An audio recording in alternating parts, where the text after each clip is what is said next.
j'avais trouvé ici 3 ou 4 écuries.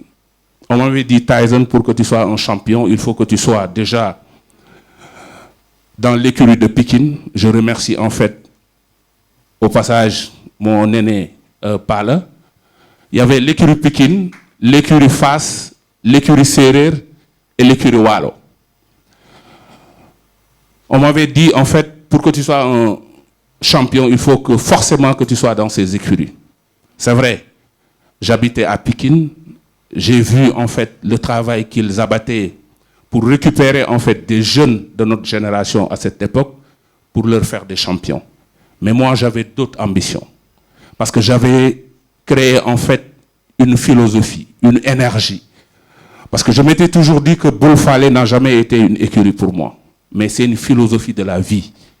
Montrer aux jeunes Sénégalais qu'on peut partir de rien du tout pour arriver à un certain niveau social. Pour moi, en fait, la lutte, ce n'était pas un combat. C'est ce que je disais tout à l'heure à Didier Boups quand j'ai regardé l'élément. Le reporter disait qu'il fallait se battre pour exister, en fait. Et que nous, à travers le sport, ça nous a permis, en fait, de créer un statut social dans ce pays. Et c'était important. Parce que j'ai l'habitude de dire aussi qu'il y a ce qu'on appelle la génération 68 et la génération 88. La génération 88, nous, à cette période, on avait la malchance de connaître l'année blanche pour la première fois au Sénégal. Des gens comme nous, qui avaient des prédispositions de faire du sport. Moi, j'ai commencé à faire le basket. Je ne me suis pas retrouvé dans ce sport. J'ai fait la boxe. Dans la boxe, et je me suis viré à la lutte, en fait, parce que j'avais la chance de vivre dans un quartier qui s'appelait Pékin. Il y avait des champions à l'époque. Balebey numéro 1, les Mansour Diop, les Pala, les Asmbaï, tant d'autres, en fait, qui nous a fait rêver à l'époque. Et je me suis dit que c'est là où je vais faire, en fait, ma carrière en tant que sportif professionnel. Mais j'avais d'autres visions, en fait, pour créer, en fait, le statut social du lutteur dans ce pays. Ce n'était pas du tout évident.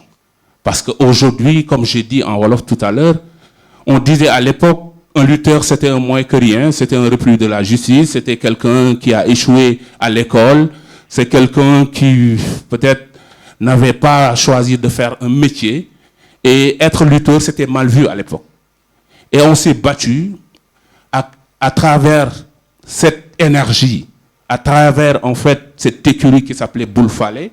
On a conceptualisé, en fait, déjà cette écurie, essayer de pouvoir se mettre, en fait, dans la tête qu'à travers son métier, on peut tout avoir. À travers, en fait, le sport, on peut gagner sa vie honnêtement. Et c'est ce qui nous a permis, en fait, aujourd'hui, avec le recul, de voir le parcours qu'on a pu faire pour arriver là où nous sommes.